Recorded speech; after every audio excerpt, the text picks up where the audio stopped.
Cara, é exatamente esse tipo de pensamento inocente que faz as pessoas caírem facilmente em uma série de armadilhas.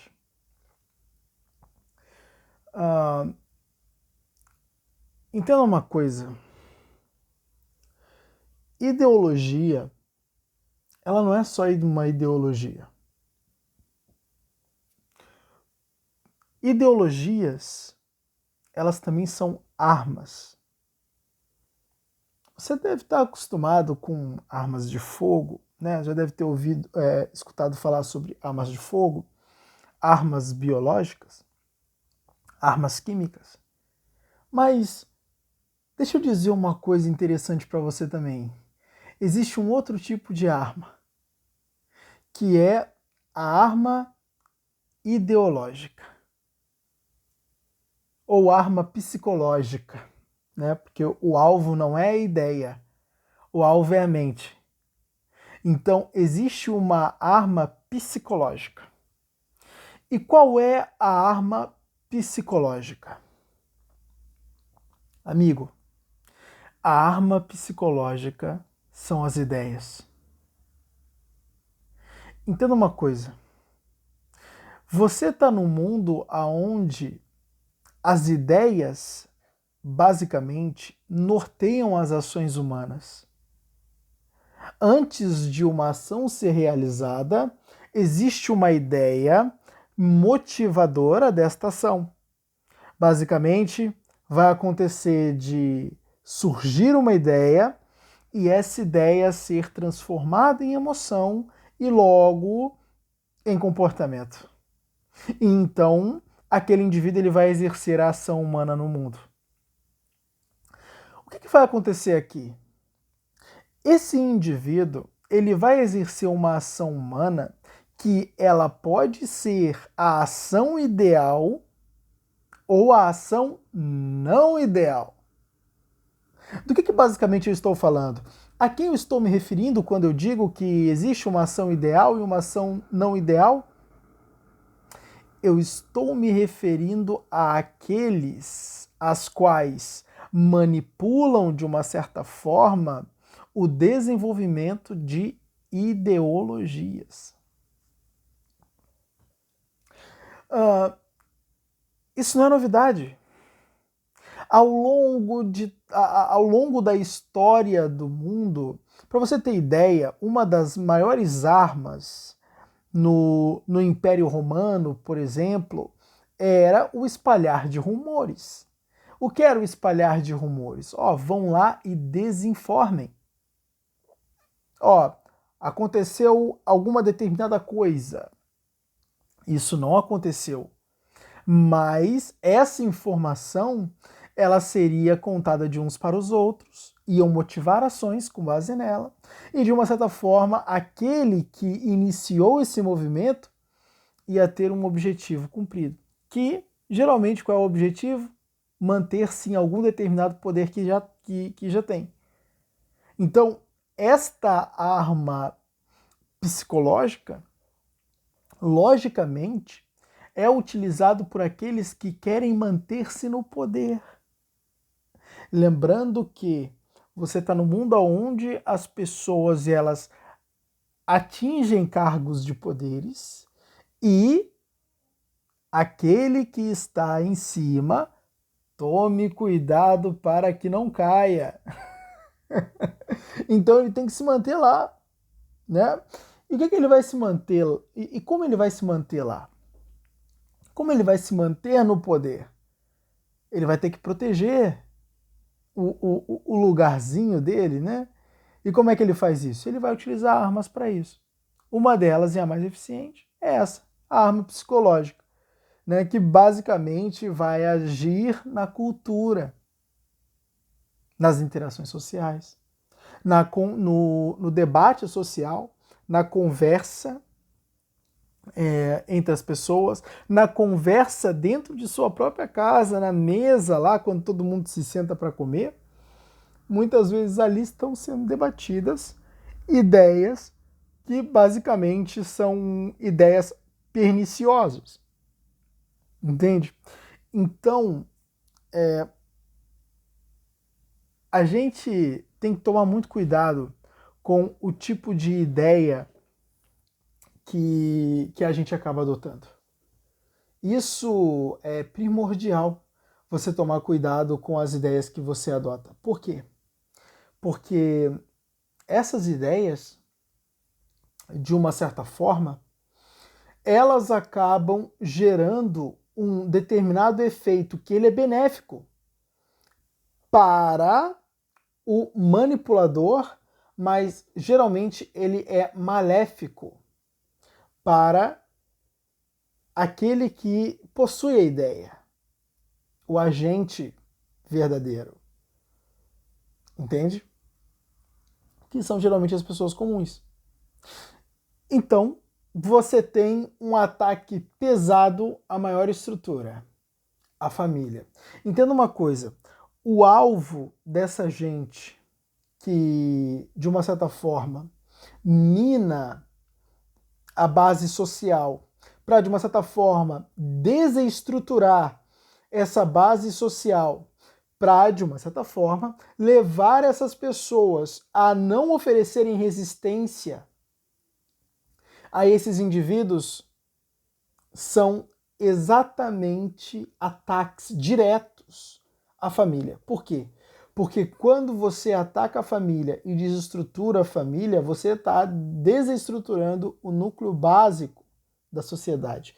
Lembrando que a sociedade ela é nada mais nada menos que um conglomerado de famílias. Então o que está acontecendo aqui? Uma desestruturação em massa.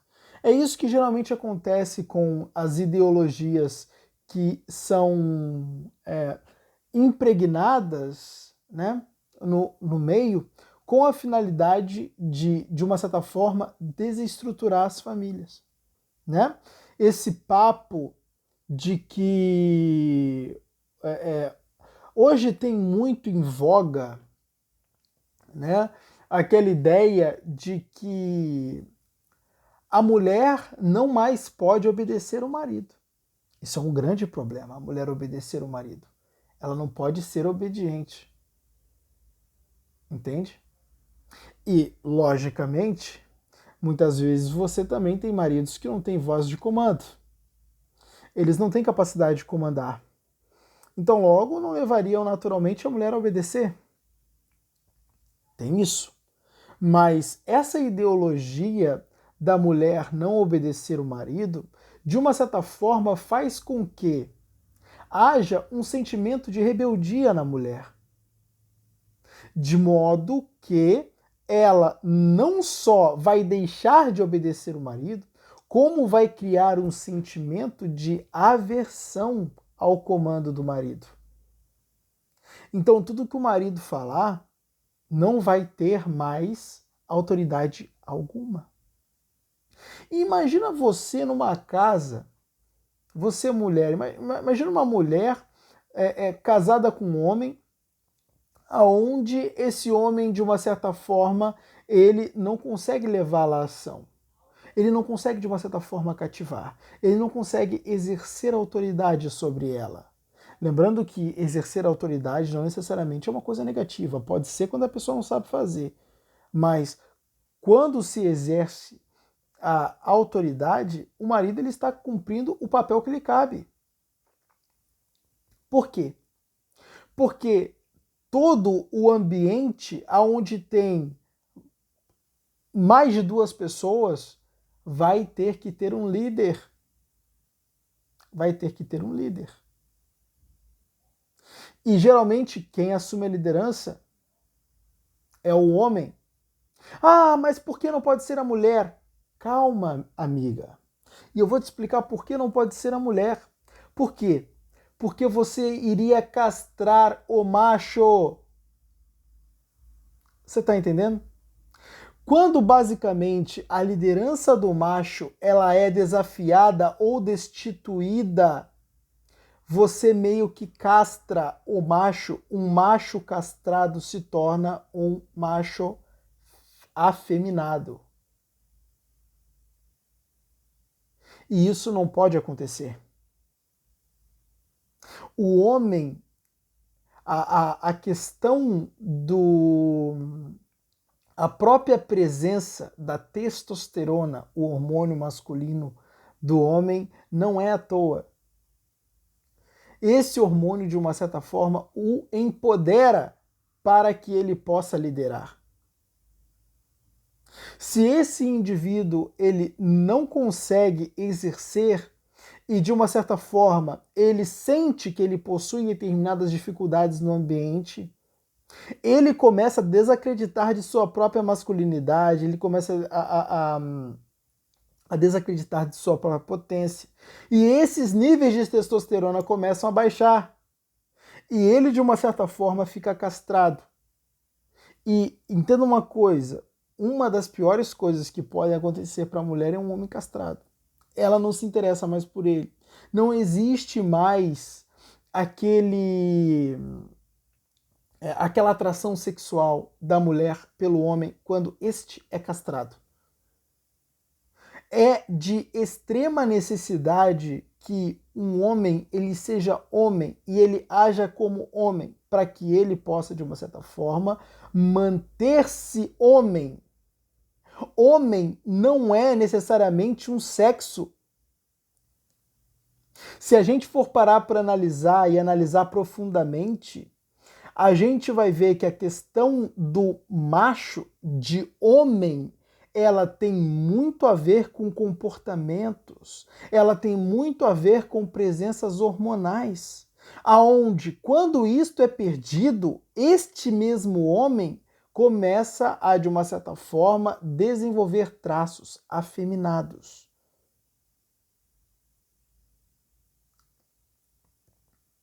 O homem ele precisa ser o homem.